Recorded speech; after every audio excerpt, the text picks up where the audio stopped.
ఎందుకో తెలియదు, ఏమైందో తెలియదు, ఏమి జరిగిందో తెలియదు, ఎవరు ఇన్స్ట్రక్షన్స్ ఇచ్చారో తెలియదు. కానీ రాష్ట్రంలో చాలామంది పోలీస్ అధికారుల పనితీరు పారదర్శకతను కోల్పోయింది. చాలామంది పోలీస్ ఆఫీసర్ల వర్క్ సిస్టంలో దెర్ ఇస్ నో ట్రాన్స్పరెన్సీ. వాళ్ళు చట్టం ప్రకారం చేస్తున్నారా, చట్ట వ్యతిరేకంగా చేస్తున్నారా, బాధితుల తరఫున చేస్తున్నారా, ముద్దాయిల తరఫున చేస్తున్నారా చెప్పలేని పరిస్థితి చాలామంది పోలీస్ అధికారుల వ్యవహార శైలిలో కనిపించటం చాలా బాధాకరం. అది చట్ట వ్యతిరేకం, అది రాజ్యాంగ వ్యతిరేకం. అది పోలీస్ అధికారులు ఉద్యోగంలో చేరినప్పుడు వాళ్ళు చేసే సన్నద్ధంటారు, ప్రమాణం, వాళ్ళు చేసే ప్రమాణానికి వ్యతిరేకమని చెప్పడానికి చాలా బాధపడుతూ ఉన్నా. నిన్న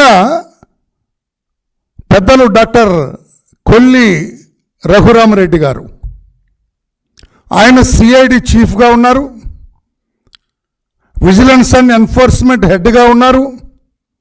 ఇక చాలా మెడికల్ ఉంది, అది ఉన్నట్టు చాలా ఉన్నాయి. రాష్ట్రంలో అత్యంత ప్రాధాన్యత కలిగిన క్యాబినెట్లో ముఖ్యమంత్రి గారికి, మిగతా మంత్రులకు లేని అధికారులు అన్నీ ముఖ్యమంత్రి గారికి ఉంటాయి ఆ శాఖలన్నీ.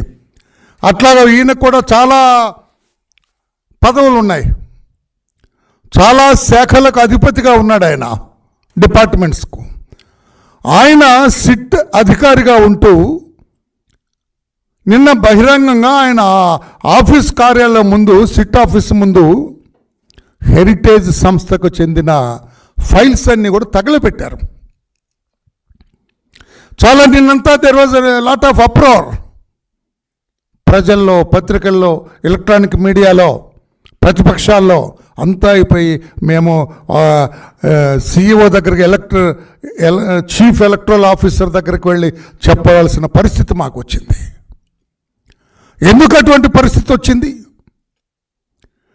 ఆయన మీద చిన్న కాగితాలు తగలబెట్టా ఉంటారు. లేదు, ఫైల్స్ అన్ని కనపడుతున్నాయి, అక్కడ ఫైల్స్, కట్టున్న ఫైల్స్ కనపడుతున్నాయి. అనుమానం రాదా మాకు? పారదర్శకత ఉందా మీరు ఆ తగలబెట్టడంలో?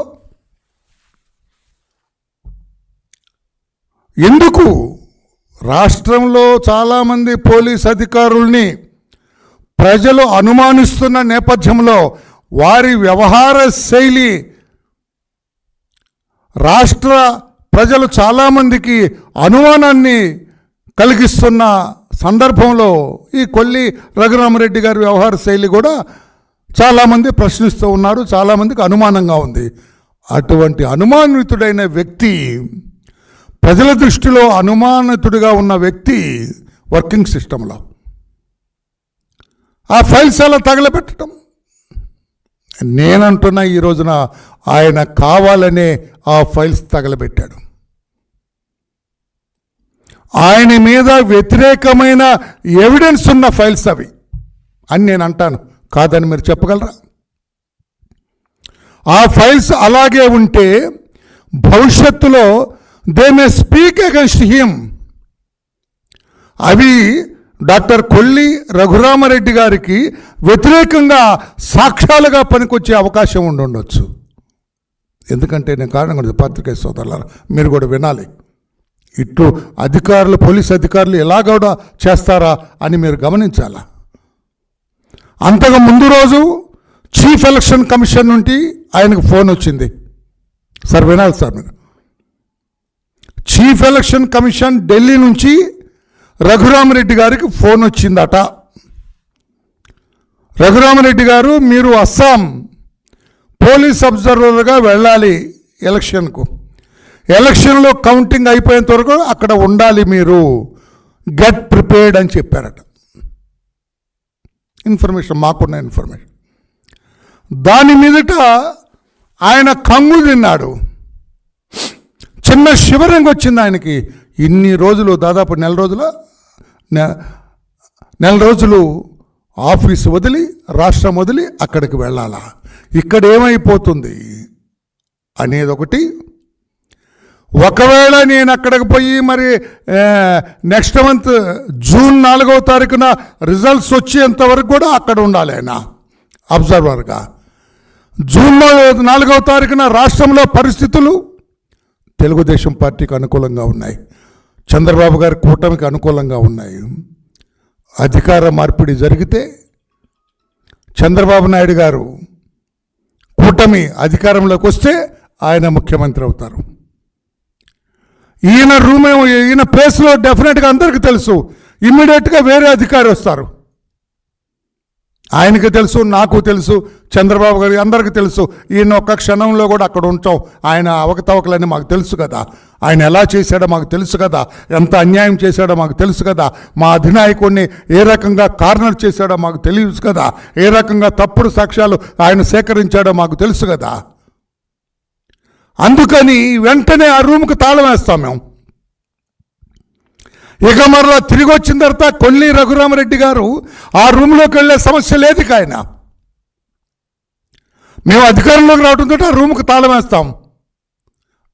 న్యూ ఇన్కంబెంట్ వచ్చేంత వరకు కూడా, కొత్త అధికారి వచ్చేంత ఆ రూమ్కి తాళం వేస్తాం. మరలా ఆయన అస్సాం నుంచి తిరిగి వచ్చిన తర్వాత ఆ రూమ్లోకి వెళ్ళి ప్రభుత్వం మారింది కనుక, చంద్రబాబు గారు ముఖ్యమంత్రి అయ్యారు కనుక, ఇక వాళ్ళందరూ కూడా నా మీద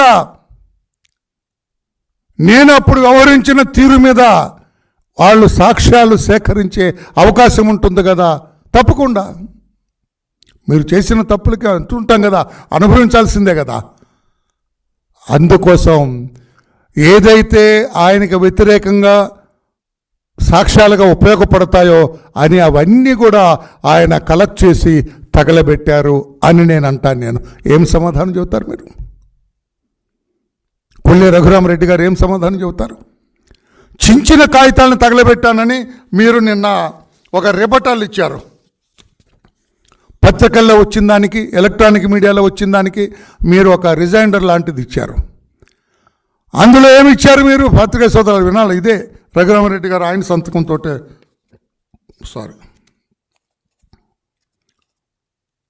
ఆయన సంతకంతో, ఎస్ ఐజీపీ ఆయన సంతకంతో ఇది వచ్చింది. ఏమంటారు? ఆయన ఫోటోస్టాట్స్ తీస్తూ ఉంటే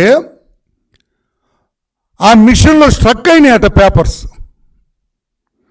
ఆ మెషిన్లో ఇంక్ అయిపోయిందట, ప్రింట్ ఫేడ్ అవుట్ అయినట్టు రావలేదట సరిగా. ఆ పేపర్స్ నేను తగలబెట్టానని ఆయన ఇవ్వటం జరిగింది.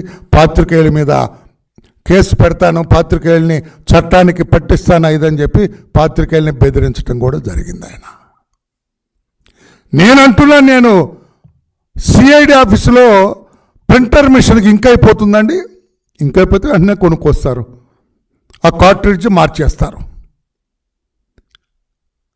పైగా ఎప్పుడో ముద్దాయిలకి ఎప్పుడో ఇచ్చినవి, ఛార్జ్షీట్ ఎప్పుడు వేశారు, ఎప్పుడు మీరు తగలబెడుతున్నారు? ఇదంతా కూడా ఒక కుట్ర. ఆయన మీద వ్యతిరేకంగా సాక్ష్యాలుగా ఉపయోగపడతాయేమో అనుకున్న ఫైల్స్ అన్నీ కూడా ఆయన తగలబెట్టినట్లుగా మాకు సమాచారం ఉంది. ఇంకొకటి మీకు తెలియజేస్తున్నాం, ఆయనకి ఒక అటెండరో, హోంగార్డో లేకపోతే ఒక కానిస్టేబులో, వాళ్ళిద్దరికి తప్ప ఈ తగలబెట్టిన విషయం ఎవరికి తెలియదట. తగలబెడుతున్న పేపర్స్ ఏంటో కూడా ఎవరికి తెలియదట. ఇది ఎక్కడ అన్యాయం అండి? ఏదైనా తగలబెడితే ఆయన ఐజీ అయితే డిఐజీలు ఉంటారు, అక్కడ ఎస్పీలు ఉంటారు, అడిషనల్ ఎస్పీలు ఉంటారు, డివైఎస్పీలు ఉంటారు, నంబర్ ఆఫ్ సర్కిల్ ఇన్స్పెక్టర్స్ ఉంటారు, నంబర్ ఆఫ్ సబ్ ఇన్స్పెక్టర్స్ ఉంటారు. వాళ్ళెవరికి తెలియకుండా ఒక ఆయన అటెండర్కి ఈయనకి తెలుసట, తీసుకెళ్ళి తగలబెట్టమన్నారట. నేనే తగలబెట్టమన్నాను, మా వాడు తీసుకున్నాడు. మరి మిగతా అధికారులు వాళ్ళ నాలెడ్జ్లు ఎందుకు పెట్టరు? అలా ఇన్వెస్టిగేట్ చేసిన ఆఫీసర్కి తెలుసా? దట్ కేస్ మీరు కాదు, ఐఓ ఇన్వెస్టిగేటింగ్ ఆఫీసర్ ఎవరో డివిఎస్పీ ర్యాంక్ ఉన్నట్టున్నారు, ఆయనకి తెలుసా ఇవి తగలబెట్టే పేపర్స్? నేను అడుగుతున్నా. నేను ఆ కేసులు ఇన్వెస్టిగేట్ చేసిన పోలీస్ అధికారికి తెలుసా ఈ పేపర్లు అని నేను చెప్పి నేను అడుగుతున్నా. ఏ పేపర్లు, ఏ ఫైల్స్ మీరు తగలబెట్టారో ఆ ఇన్వెస్టిగేటింగ్ ఆఫీసర్కి తెలుసా? అతనికి కూడా తెలియకుండా మీరు మీ అటెండరు తగలబెట్టడంలో ఔచిత్యం ఏమిటి అని చెప్పి నేను అడుగుతున్నా. అందులో నిజానిజాలు ఎంత రఘురామరెడ్డి గారు అని చెప్పి నేను అడుగుతున్నా. పారదర్శకత ఉండొద్దా పోలీసు వ్యవహార శైలిలో? ఉందా అని చెప్పి నేను అడుగుతున్నా. మీ ఎస్పీకి తెలుసా, మీ డిఐజీకి తెలుసా, మీ ఇన్స్పెక్టర్లకి, డివైఎస్పీలకి, సబ్ ఇన్స్పెక్టర్స్కి వాళ్ళందరికీ తెలుసా ఇట్లా తగలబెడుతున్నామని? మీ రిజైండర్లో, మీ రిపటర్లో ఎక్కడా లేదేది. అందుకే నిన్న మేము చీఫ్ ఎలక్టరల్ ఆఫీసర్ని మీనా గారిని కలిసాం. అయ్యా, చాలా అనుమానంగా ఉంది, అనుమానాస్పదంగా ఉంది. ఆయనే మా చంద్రబాబు నాయుడు గారిని తప్పుడు కేసుల్లో అరెస్ట్ చేసిన వ్యక్తి.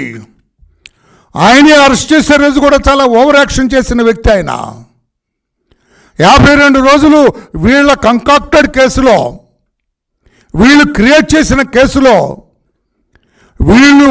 వీళ్ళు సేకరించిన దొంగ సాక్ష్యాల కేసులో మా అధినేత చంద్రబాబు నాయుడు గారు 52 రోజులు రిమాండ్ ఖైదీగా రాజమండ్రి సెంట్రల్ జైల్లో ఉన్నారు. ఈ కేసులో ఫైల్స్ తగలబెట్టినట్టుగా మాకు అనుమానంగా ఉంది. మీరు వెంటనే దీని మీద డీటెయిల్డ్ ఎంక్వైరీ చేయించండి, ఇమ్మీడియట్గా డీజీపీ గారిని ఎంక్వైరీ చేసి ఒక రిపోర్ట్ పంపించమనండి దీని మీద. ఇటువంటి ఏదైనా జరిగితే పై అధికారి ఎంక్వైరీ చేసి ఆయన కదా ఇవ్వాలి. లేదు మా వాళ్ళు చేసిన తప్పు కాదు, మా ఐజీ గారు చేసిన తప్పు కాదని డీజీపీ కదా ఇవ్వాలి. ఎవరి మీద ఆరోపణలు వస్తే ఆయనే ఇస్తే ఆయన సమర్థించుకుంటాడు కదా. అబ్బాయి నేనేం తప్పు చేయలేదు, నేను చేసింది రైట్ అంటారు. ఒక పై ఆఫీసర్ ఎంక్వైరీ చేస్తే no this man committed some mistake అని చెబుతారు. అది జరగలేదు. డీజీపీ గారు దీని గురించి ఏం మాట్లాడలేదు. అందుకే సిఇఓకి, ఎలక్టరల్ ఆఫీసర్కి చెప్పాము దీని మీద డీటెయిల్డ్ ఎంక్వైరీ కండక్ట్ చేయమని. దాంతోపాటు చీఫ్ సెక్రటరీకి డైరెక్షన్ ఇవ్వమని చెప్పాం. ఎలక్షన్లు అయిపోయి కొత్త ప్రభుత్వం ఏర్పాటు అయ్యేంత వరకు కూడా ఏ ఆఫీసులో కూడా, ఏ డిపార్ట్మెంట్లో కూడా ఏ ఫైల్ కూడా ధ్వంసం చేయడానికి వీల్లేదు, ఏ ఫైల్ కూడా డిస్ట్రాయ్ చేయడానికి వీల్లేదు, ఏ ఫైల్ కూడా రఘురామరెడ్డి గారు తగలబెట్టేట్టు ఏ ఫైల్ కూడా తగలబెట్టడానికి లేదు. స్టేటస్ కో మెయింటైన్ చేయమని చెప్పండి. ఎట్లా ఉంటే అట్లా ఉంచాలి. ఎలక్షన్లు అయిపోయిన తర్వాత కొత్త ప్రభుత్వం వస్తుంది, అప్పుడు అధికారులు చర్యలు తీసుకోవచ్చు అని చెప్పమని చెప్పి కూడా చెప్పాం. డే టు డే రొటీన్ జరుగుతుంటాయి. ఇటువంటి అనుమానాస్పదమైన కేసుల్లో ఏదైతే ఇన్వెస్టిగేట్ చేసిన అధికారులకి సాక్ష్యాలుగా ఉపయోగపడే అవకాశాలు ఉన్న కేసుల్లో ఈ రకంగా వ్యవహరించడం కుదరదని సిఎస్కి డైరెక్షన్ ఇవ్వమని చెప్పి కూడా చెబితే ఆయన కూడా మేము చూపించాం ఆ ఫైళ్ళు తగలపడే తీరు, ఆ ఫైళ్ళ మీద హెరిటేజ్ అండ్ లెటరేట్లు కనపడటం, చించిన కాగితాలు అంటారు ఆయన, అబద్ధం అది అని చెప్పింది. వీటన్నిటిని కూడా చీఫ్ ఎలక్టరల్ ఆఫీసర్కి చూపించాం. ఆయన కూడా ఆశ్చర్యపోయారు. తప్పకుండా నేను సిఎస్కి లెటర్ రాస్తానని చెప్పి కూడా వారు చెప్పడం జరిగింది. అందుకే మేము గవర్నర్ గారి అపాయింట్మెంట్ అడిగాం. గవర్నర్ గారు మిమ్మల్ని అర్జెంటుగా కలవాలి దీని మీద. తెలంగాణ రాష్ట్రంలో ఏదైతే ఫైల్స్ అధికార మార్పిడి జరిగేటప్పుడు ముఖ్యమైన ఫైల్స్ అన్ని వెళ్ళిపోయాయో, ఇక్కడ కూడా అదే జరుగుతున్నట్టుగా అనుమానంగా ఉంది. మాకు అపాయింట్మెంట్ ఇవ్వండి. ఏదైతే తెలంగాణ రాష్ట్రంలో హార్డ్ డిస్క్లన్నీ కూడా మూసీ నదిలో విసిరివేయబడినాయో, అవి నాశనం చేసి క్రష్ చేసి మూసీ నదిలో పడేశారో, ఇక్కడ కూడా అదే జరిగేటట్లుగా కనపడుతూ ఉంది. అక్కడ ఫోన్ ట్యాపింగ్ చేసి అధికారులు ఏ రకంగా జైలు పాలయ్యారో, అధికారులు ఏ రకంగా విదేశాలకు పారిపోయారో పెద్ద పెద్ద అధికారులు, ఇక్కడ కూడా అదే జరిగేటట్లుగా కనపడుతూ ఉంది. అందుకని ఇక్కడ అధికారులు ఎవరైతే క్వశ్చనబుల్ క్యారెక్టర్స్ ఉన్నారో, అనుమానించదగిన అర్హతలు ఉన్న అధికారులు ఉన్నారో, వాళ్ళెవరిని కూడా విదేశాలకు వెళ్ళటానికి పర్మిషన్ ఇవ్వడానికి వీల్లేదని చెప్పి కూడా సిఎస్ని మేము కోరుతున్నాం. రేపు గవర్నర్ గారిని కలిసి ఇవన్నీ కూడా తెలియజేస్తుంది. ఇది ఇక్కడ పరిపాలన. పారదర్శకత లేని పరిపాలన ఉండటానికా చావటానికా? ఎందుకు అది? మీరు ప్రతి పని చేస్తుంటే రాష్ట్ర ప్రజలు అనుమానిస్తూ ఉంటే ఎలాగా మీరు? అందుకే నేను అడుగుతున్నా ఈ రోజున తెలుగుదేశం పార్టీ ప్రధాన కార్యాలయం నుంచి రేపు గవర్నర్ గారిని కలిసి ఈ వివరాలన్నీ కూడా తెలియజేస్తాం అపాయింట్మెంట్ వచ్చిన వెంటనే. సిఎస్ గారు ఇప్పటికే అన్ని డిపార్ట్మెంట్స్కి హెచ్చరికలు పంపించి ఉండాలి. డీజీ గారిని కూడా మేము కోరుతున్నాం, దాని మీద ఎంక్వైరీ చేసి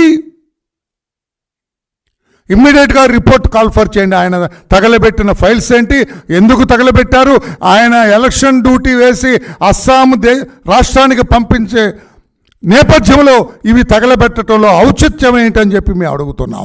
ఎందుకు తగలబెట్టారని చెప్పి నేను అడుగుతున్నాం. ఆయనకు దురుద్దేశం ఉంది అని మేము అంటున్నాం. దానికి సమాధానం డీజీపీ గారు చెప్పాలా, లేదా మా అధికారులు అలా చేయలేదు, ఎప్పుడు జరిగేటట్టుగా చేశారా, లేకుంటే దురుద్దేశంతో చేశారా, ఒక రిపోర్ట్ పంపించాలి చీఫ్ ఎలక్టరల్ ఆఫీసర్కి అని చెప్పి కూడా మేము అడుగుతున్నాం. రేపు గవర్నర్ గారిని కలిసినప్పుడు అడుగుతాం. దీని మీద ఒక సిట్టింగ్ జడ్జితో విచారణ జరిపించాలి. మీ ఇష్టం వచ్చినట్టుగా మీరే దర్యాప్తు చేసి మీరే పేపర్లు తగలబెట్టి సాక్ష్యాలు లేకుండా మీరే చేస్తే that is an offence. Indian penal కోడ్లో ఏదైతే రఘురామరెడ్డి గారు చేశారో అది నేరం. అది అందుకే గవర్నర్ గారిని కలిసినప్పుడు ఆయన అపాయింట్మెంట్ ఇస్తే రేపు కలుస్తాం. జ్యుడిషియల్ ఎంక్వైరీ ఆర్డర్ చేయాలి నిన్నటి ఇన్సిడెంట్ మీద అని చెప్పి కూడా కోరతామని చెప్పి కూడా తెలియజేస్తూ అధికారులందరికీ మరొక్కసారి నేను విజ్ఞప్తి చేస్తూ ఉన్నా. ముఖ్యంగా పోలీసు అధికారులందరికీ, మీకు చట్ట పరిధులు ఉన్నాయి, చట్ట పరిధుల్లోనే మీరు వ్యవహరించండి. మీకున్న రూల్ పొజిషన్ ప్రకారమే మీరు వ్యవహరించండి. బరి దాటి వ్యవహరించకండి దయచేసి అని చెప్పి కూడా తెలియజేస్తూ, బరి దాటి వ్యవహరించిన అధికారులు తెలంగాణ రాష్ట్రంలో పడుతున్న పాట్లు ఒక్కసారి గుర్తుకు తెచ్చుకోండి అని చెప్పి కూడా తెలియజేస్తున్నాం. ఆ బాటలో ఏ అధికారులు కూడా ఆ బాట పట్టొద్దని చెప్పి కూడా నేను విజ్ఞప్తి చేస్తూ ఉన్నా. ఒక్కసారి నిజంగా మీరు పెగాసస్ అసిస్టెంట్స్ తోటి ఫోన్ ట్యాపింగ్ చేస్తే you stop it fourth with. ఈరోజు నుంచే మానేయండి, ఒక ప్రకటన చేయండి. ఈ రోజు నుంచి మేము టెలిఫోన్ ట్యాపింగ్ మానేసామని ఒక ప్రకటన చేయండి. అంతేగాని అనవసరంగా ప్రజలను రక్షించడానికి సార్ మీరున్నది, శాంతి భద్రతలు కాపాడటానికి సార్ మీరు ఉన్నది. అంతేగాని ప్రజల్ని భయభ్రాంతులు చేయటానికో తప్పుడు కేసులు పెట్టి ప్రజల్ని శిక్షించటానికో కాదు అని చెప్పి కూడా అటువంటి అధికారులకి నేను విజ్ఞప్తి చేస్తూ ఉన్నా. Thank you everybody. Any question on this you are at liberty to ask me.